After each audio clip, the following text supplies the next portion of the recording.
Hello everyone. Hope you all are fine and safe at your places. आज का हमारा topic है partnership accounts और आज हम डिस्कस करने वाले हैं एक अकाउंट के बारे में that is profit and loss appropriation account. अभी तक सोल प्रोप्राइटरशिप में जब हमने एक पर्सन के अकाउंट्स बनाए थे हमने बनाया था प्रॉफिट एंड लॉस अकाउंट जिसमें हम निकालते थे नेट प्रॉफिट और नेट लॉस और जिससे हमें पता लगता था कि बिजनेस कैसा काम कर रहा है, बिजनेस प्रॉफिट अर्न कर रहा है या बिजनेस लॉसेस में है। सो अब हम कर रहे हैं पार्टनरशिप। तो प्रॉफिट एंड लॉस तो हमने बना लिया, हमें ये तो पता लग गया कि कितना प्रॉफिट है, बट अब वो प्रॉफिट किसका है। अगर हम बात करें सोल प्रोप्राइटर की जहाँ पे एक पर्सन था तो वहाँ पे वो प्रॉफिट किसका था, एक पर्सन का। पर अब हम बात कर रहे हैं पार्टनरशिप की, तो वो जो प्रॉफिट है वो कितने पर्सन्स का है, वो पार्टनर्स का है। और पार्टनर्स दो भी हो सकते हैं, चार भी हो सकते हैं। सो नाउ जो प्रॉफिट निकला वो एक पर्सन का नहीं है, वो बहुत सारे पर्सन का है, तो उसको डिस्ट्रीब्यूट करना पड़ेगा। If we want to distribute the amount of profit तो उसके लिए कोई अकाउंट तो ओपन करना पड़ेगा, बिकॉज अकाउंट्स में कौन सा रूल फॉलो होता है, double entry system. So basically for distribution of profit among the partners we open a new account in partnership, that is profit and loss appropriation account। पहली बात हमने ये सीखी कि profit and loss appropriation account जो है वो sole proprietor यानी जब सिंगल पर्सन बिजनेस चलाता है उस केस में बनाया नहीं जाता, क्योंकि सारा का सारा प्रॉफिट किसका होता है, उसी पर्सन का होता है। बट जब प्रॉफिट को डिस्ट्रीब्यूट करना होता है तो उसके लिए हमें एक नया अकाउंट बनाना पड़ता है, that is profit and loss appropriation account. तो पहले बनेगा प्रॉफिट एंड लॉस अकाउंट और उसके बाद बनेगा profit and loss appropriation account. तो चलिए देखते हैं ये अकाउंट कैसा है। So if we talk about profit and loss appropriation account, ये भी जान लेते हैं ये अकाउंट कैसा है। So it is prepared by partnership firms, जो कि हमने पहले ही डिस्कस कर लिया, क्योंकि अब यहाँ पे पार्टनर्स हैं, प्रॉफिट एक पर्सन का नहीं है, प्रॉफिट डिस्ट्रीब्यूट होना है। So for that we have to prepare an account. तो कौन सा अकाउंट बनाएंगे, profit and loss appropriation account. Next is it is just prepared after profit and loss account. अगर प्रॉफिट कितना है पता ही नहीं होगा तो उसको डिस्ट्रीब्यूट कैसे करोगे। तो ऑब्वियसली सिंपल सी बात है, पहले प्रॉफिट एंड लॉस अकाउंट बनेगा उसके बाद profit and loss appropriation account बनेगा। So it is prepared just after profit and loss account. Next is profit and loss appropriation is prepared to distribute the net profit among the partners, क्योंकि हमने पहले ही बता दिया कि profit and loss account बनाया, उसमें net profit निकाला, फिर उस नेट प्रॉफिट को डिस्ट्रीब्यूट करना है अमंग दी पार्टनर्स। सो ये किसके लिए बनाया जाता है, डिस्ट्रीब्यूशन के लिए। Now my question to you is, do you think that P&L appropriation can be prepared without profit and loss account? The answer is no। सबसे पहले P&L अकाउंट बनेगा, उसके बाद P&L appropriation बनेगा। So we can say P&L appropriation is an extension or next step of profit and loss account। and इसका nature कैसा है, इसका नेचर है nominal nature. It is a nominal account. जो हमारा प्रॉफिट एंड लॉस अकाउंट होता है वो नॉमिनल होता है, and in the same way profit and loss appropriation account भी हमारा कौन सा अकाउंट होता है, nominal account, because it's just an extension of profit and loss account. ये एक्सटेंशन ही है उसकी, सो it is a nominal account. Basically ये किस लिए बनाया गया, ये पार्टनर्स के लिए बनाया गया। तो इसमें सारी जो पार्टनर से रिलेटेड चीज़ें हैं वो दिखाई जाएंगी। बट कौन सी पार्टनर्स से रिलेटेड चीज़ें, हमने लास्ट लेक्चर में किया था, दो तरीके की चार्जेस होते हैं, appropriation of profit and charge against profit. तो इसमें कौन सी आएंगी, इसमें आएगा एप्रोप्रिएशन ऑफ प्रॉफिट। और मैं आपको याद दिला दूं कि हमने बात की थी anything that is given to the partner is appropriation of profit except two things. What are the two things और two amounts? that is yes, rent paid to the partner and interest on partner's loan, because in the both the cases we consider the partner as a third person. So basically ये दो चीज़ों के अलावा बाकी सारी चीज़ें appropriation होती हैं। एप्रोप्रिएशन का मतलब तभी दी जाएंगी जब प्रॉफिट होगा। Are you getting it? So basically इसमें सारी आइटम्स आएंगे रिलेटेड विद पार्टनर, और जो कि क्या है, एप्रोप्रिएशन।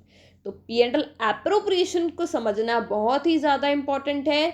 हम ऐसे सोचते हैं कि हम जल्दी से प्रैक्टिकल्स कर लें, बट नहीं, जब तक आपके बेसिक्स क्लियर नहीं होंगे you will not able to understand the practicals. तो सबसे पहले समझते हैं what is profit and loss account. Profit and loss account होता क्या है? तो प्रॉफिट एंड लॉस अकाउंट जो होता है वो एक पर्टिकुलर ईयर के लिए होता है। That's why we write for the year ended, किस साल का बना रहे हैं, बिकॉज अकाउंटिंग में हमने इस तरीके से बनाना होता है that it should be understandable. So ये जो छोटी छोटी चीज़ें होती हैं that matters a lot. For the year ended, जिस साल का आप बना रहे हैं, उसके बाद किसी भी अकाउंट को बनाने का फॉर्मेट क्या होता है हमारे पास? There are always two sides, debit side and credit side. तो यहाँ पे हमारे पास टू साइड्स होंगी, debit side and credit side. So basically अब क्वेश्चन ये है कि डेबिट साइड में क्या आएगा और क्रेडिट साइड में क्या आएगा। वी हैव ऑलरेडी डिस्कस, ये तो आपने बनाना सीखा हुआ है। It is a nominal account, and nominal account का रूल क्या होता है? Debit all the expenses and losses and credit all the incomes and gains. तो क्रेडिट साइड में क्या आ जाएंगे? हमारी सारे इनकम्स।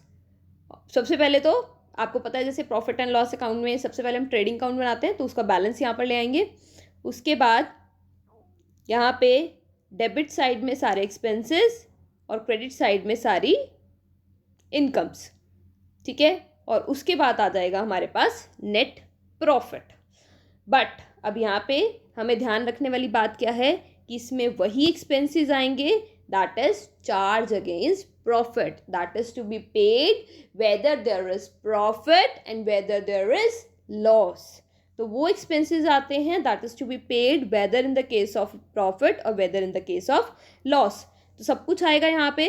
दैट मीन्स पार्टनर से related profit and loss account में कुछ नहीं आएगा सिवाय दो चीज़ों के, बिकॉज पार्टनर से रिलेटेड दो ही चीज़ें चार्ज होती हैं। दैट इज कौन सी दो चीज़ें? Interest on partners loan and rent paid to partner. Interest on loan भी आएगा यहाँ पे और इंटरेस्ट ऑन पार्टनर्स लोन भी आएगा, बिकॉज ये दोनों को चार्ज मानते हैं, ये दोनों को हम थर्ड पार्टी की तरह ट्रीट करते हैं। बाकी सब तभी दिया जाएगा जब प्रॉफिट होगा। ओके, चार्ज अगेंस्ट प्रॉफिट के बारे में मुझे ज़्यादा बताने की ज़रूरत नहीं है, because last video we have discussed in very detail. So charge against profits basically means the expenses the firm has to pay whether there is profit and or loss. Okay. So in this way we will find out the net profit. Firstly we'll prepare the profit and loss account, and in the profit and loss account we'll find out the net profit. And if we talk about sole proprietorship, this net profit belongs to only one person. ये net profit एक ही person का है। But if we talk about partnership, अब यहाँ पे एक person की बात नहीं है, पर्सन ज़्यादा हैं। हो सकता है किसी पर्सन ने पैसा ज़्यादा लगाया हो, किसी ने कम लगाया हो, तो इंटरेस्ट ऑन कैपिटल की बात आ सकती है। हो सकता है कोई ज़्यादा काम करता हो सकता है कोई कम काम करता हो, तो सैलरी की बात आ सकती है। हो सकता है कोई ज़्यादा क्लाइंट्स लेकर आता हो, कोई कम क्लाइंट लेकर आता हो, तो कमीशन की बात आती है, तो उसको तो सॉर्ट आउट करना पड़ेगा। So for that we prepare profit and loss appropriation account. It is just an extension of profit and loss account. So it will be prepared in the same way as we prepare profit and loss account. So देखो सबसे पहले ऊपर लिखा profit and loss appropriation account for the year ended. Two sides will be there, debit side and credit side. particulars amount. Okay, so firstly we have to transfer the profit that we have calculated in profit and loss account. हमें सबसे पहले जो profit and loss account में हमने profit calculate किया है, we have to transfer that profit to profit and loss appropriation account. So firstly transfer कर दिया हमने profit will be transferred on the credit side. So उसके बाद हमने क्या करना है, ये जो profit है हमें partners में distribute करना है. So debit all the expenses, जो भी partner को देते रहेंगे debit करते रहेंगे. तो debit करो, partner को क्या देना है, partner को क्या देना है हमने, appropriation of profit partner को तभी देंगे जब profit होगा. इंटरेस्ट ऑन पार्टनर कैपिटल, अगर कैपिटल है बनती है इंटरेस्ट बनता है वो दे दिया, सैलरी वो दे दी, कमीशन देना है दे दिया. अगर रिजर्व है, reserve is also an appropriation. देखो पैसा साइड तभी रखोगे ना जब होगा प्रॉफिट, तो रिजर्व भी तभी बनाए जाते हैं जब प्रॉफिट हो, तो रिजर्व में डाल दिया. इंटरेस्ट ऑन ड्रॉइंग्स अगर है तो वो हमारे लिए क्या हो गई, अगर किसी पार्टनर ने विड्रॉ किया that is called as drawings, और अगर उस पर हम इंटरेस्ट ले रहे हैं तो हमारे लिए वो क्या हो गई, इनकम हो गई. तो हमने कौन सी साइड लिख देना है, क्रेडिट साइड. ओके, एंड इसके बाद हमारे पास क्या आ जाएगा, देखो जो प्रॉफिट निकला प्रॉफिट एंड लॉस अकाउंट से, उस प्रॉफिट को क्या बोलते हैं, उस प्रॉफिट को बोलते हैं हम नेट प्रॉफिट. बट जो प्रॉफिट निकला profit and loss appropriation account से, उसको हम क्या बोलते हैं, डिविजिबल प्रॉफिट. कौन सा प्रॉफिट बोलते हैं, डिविजिबल प्रॉफिट. और ये डिवाइड किस में होगा, पार्टनर्स में. किस रेशो में, प्रॉफिट शेयरिंग रेशो में. और फिर ये अकाउंट हो जाएगा close. So this is the clarification of this account. Whenever you are going to solve any question, before that it is very important that you should understand the accounts in detail, that what is the nature of the account, why we are writing it in it, what will happen, like when you will be basically doing the practice, you will able to learn very quickly, because when you know like why it is happening, so it will be easy for you to remember that. Okay, so it's not wastage of time to understand the format. It is very important to understand any format to do the questions very clearly. Okay, so this was profit and loss appropriation account. Hope it is clear. Thank you. Hope you like the video. Have a nice day.